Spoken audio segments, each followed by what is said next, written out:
While I don't know if I can stick to this promise for the whole of the new year, I get the feeling that I will probably not be doing any New Year's resolutions or language learning programs or plans for the year of 2023. Hi, and welcome back to my channel, where I talk about the times that I tried to learn languages and I didn't work. One of the coolest things that I used to really enjoy was the style of content that comes out around about January or the end of December, where people start putting up language learning goals, language learning hashtags, all this kind of stuff. If it's fun, I will join it. However, I kind of want to distance myself from setting any real goals for language learning. Or at the very least, I want to distance myself from announcing them publicly because from my channel, the only thing that seems to happen is I announce them and I never do them, and then I feel embarrassed. But no one else feels embarrassed because practically nobody watches this channel.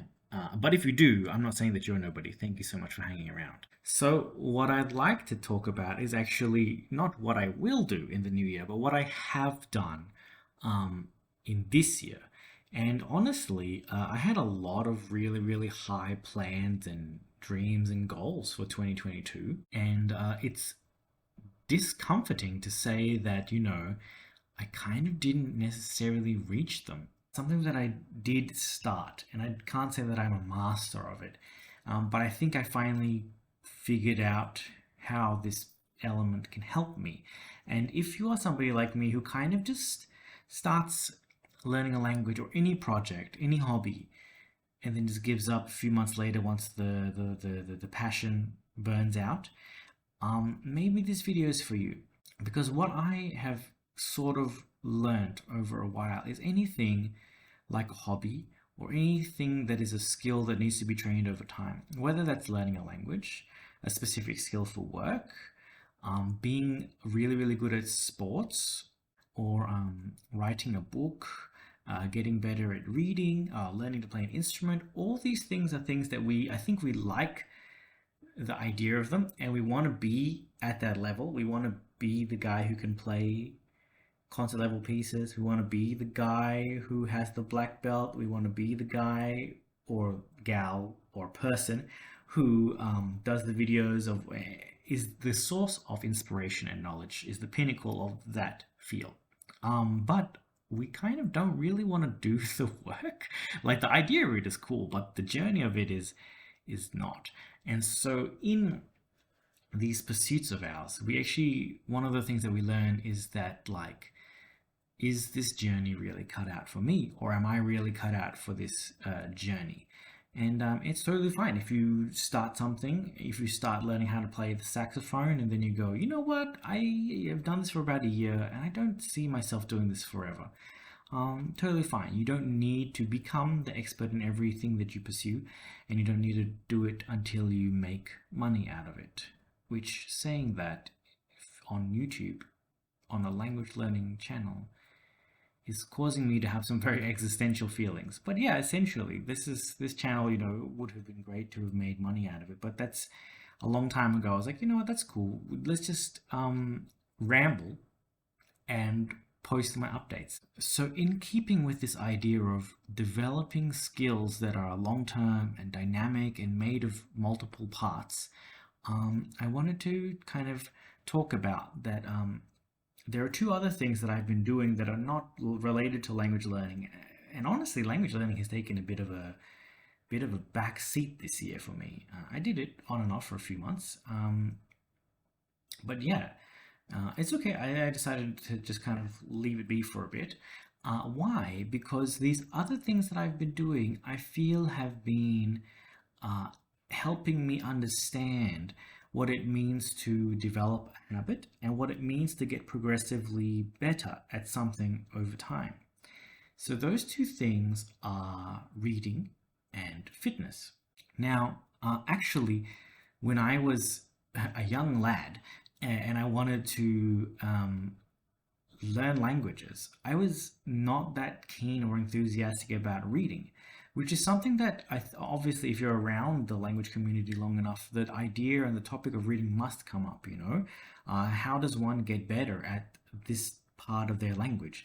They need to read, whether it's via newspaper. Some people have lofty goals of reading poetry in certain languages. They want to read German philosophy in the original language. But none of this can get done if you're not already a very good reader. If you weren't reading, if you weren't reading when you weren't enthusiastic about the German philosophers, even in English, to me at least, it seems very difficult that you would be able to get to the point where you'd want to read it in the German language. Again, the idea is really, really cool, but do we really understand and appreciate all the pieces and parts that make up this lofty goal? So, for other reasons, I decided that I really need to test myself when it comes to reading and push myself. Now, I didn't read necessarily anything like um, what you call groundbreaking, or I didn't read anything that might be considered highbrow literature. I just read general fiction. But again, starting this journey has shown me a lot about reading, about finding things that you enjoy, and training this skill. And when you change books, change styles, change authors, you kind of have to go back a little bit, repolish these skills, you know. And so maybe I'm very happy with what I've read actually. But if I feel like reading, perhaps I do feel like maybe next year I want to try some more quote unquote harder literature. The classics have been something that has always been something I didn't really get. So I might try that again next year as well. But again, this has been a process of gradual learning and getting better. So reading one book for somebody who's never read books before or for a long time is a journey in and of itself. A lot of people say that they never have the time, which is a key factor here, to read books. And yeah, of course, we're all busy, and so I'm not here to trash anybody's schedule or something like that. But the only way that you will get to read the books is by making time for them. So you may not have a commute or a waiting period where it's very convenient to read or listen to audiobooks. But still, what this year has taught me is that if I read a little bit before I go to bed, or if I make it a habit in the morning, it's going to make the next time I try to read much easier, so on and so forth. So I have found that a lot of the books that I'm about to show you are very small, but were very difficult to get through. But then some of the larger ones were really easy to blast through. So that could be based on a bunch of reasons. So I just wanted to show you. I haven't read much, and honestly, if you were to compare my set of books that I have read compared to anybody on BookTube or who's been doing this for a long time, it's very meager and it doesn't mean anything at all. But here it is. This is my proud achievement. Dum-dum. So that is 6 books in a whole year. It's not even a book a month. So we haven't even reached that goal yet. I'm reading one book right now, and I might be able to finish that by December. So we might be looking at 7, maybe 8 books at the end of the year. And that's really good for me. I think the last year or so ago, I read 4 or 3. So, it's great to just that's why what I'm getting at here is reading books at the very least is a tangible thing that you can train and you can develop, and you can see you have this stack of books and go, oh snap, I read this amount of books. Technically one of them, this book, is 3 books, but I'm counting it as one, so So how can we swing this back to language learning? In the case of reading, I feel that it's really good because it teaches you to kind of compartmentalize things and turn them into habits, and from habits become, from small habits become good habits and become practices. And also, again, having the books you can see at the end of the year and go, oh yeah, you know what? That's how much I did. Is it as much as I wanted? No, but that is how much I did, and it's really, really, I feel I'm quite happy with that. I wanted to briefly touch on fitness as well. I think that it's a really, really important aspect of a well-balanced life, just like reading. I don't think that it's not possible that we all become Marvel heroes with our fitness regime and our body shapes. But we should be taking care of our body for a number of reasons. Getting out there in the fresh air, experiencing life, seeing what it's like, and just getting, I guess what you could say, the blood flowing has been really, really good for me. So I go to the gym. I do a bit of a mix of weights and some cardio stuff, and nothing serious. And overall, my body shape has not generally changed, but I feel better. And again, if you do something and it makes you feel better, it's going to be much easier to kind of continue doing this habit. And while we're on the discussion of building habits, you need to struggle with it a little bit to build the habit. But from there, you can kind of track and see how far you've come. How long can you run on the treadmill for, or what different combinations of moves from a specific sport can you do? How much weight can you lift? These are all ways of tracking your progress. Even if, like I said, you can eventually you will see the progress in your muscle, in your shape, right? But this is something that comes a lot later, without any kind of extreme plans. But it's again a thing that I think a lot of people want, but don't necessarily understand how to achieve it. How can that relate back to language learning? I think it's the same thing. It's about creating habits. It's about pushing through. It's about finding something that you enjoy and that you can continue on with.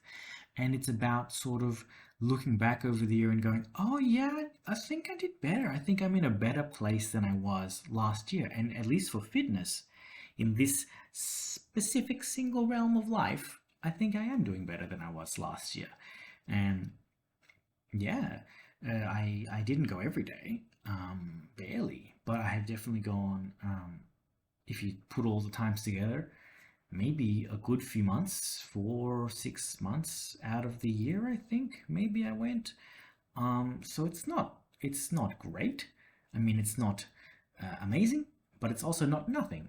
And so that's something that we should take with us as well, that any little thing that we do is one step closer to our goal. We can take these practices, whether or not it's fitness or reading or anything, and kind of how can we then come back to the idea of language learning? What helped me become a better reader? Then I might be able to then put back into the idea of becoming a language learner. Well, it was starting the day or finishing the day with one of these things. That was something that I found was really good. So I think that should be something that I will do in the future. And if you're struggling with building habits, you should try it too. Start your day or finish your day with the thing that you're trying to do, whether it's reading, fitness, or language learning. And the other thing is you kind of get this appreciation that, okay, one book is 300 pages, perhaps. If I read a book a day, excuse me, if I read a page a day, I may be able to finish 1 or 1.5 books a year. And is that where you want to be at?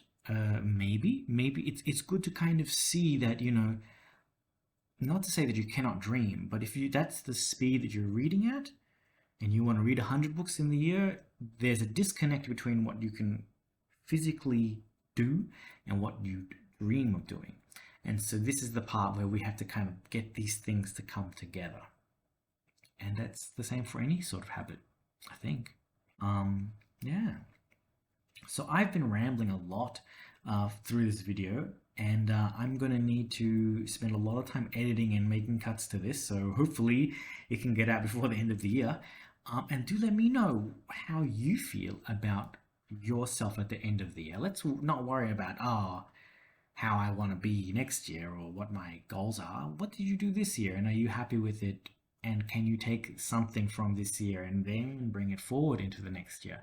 Let's try and shape our discussion around that instead. So that's been it for me, and I will see you in the new year. Bye.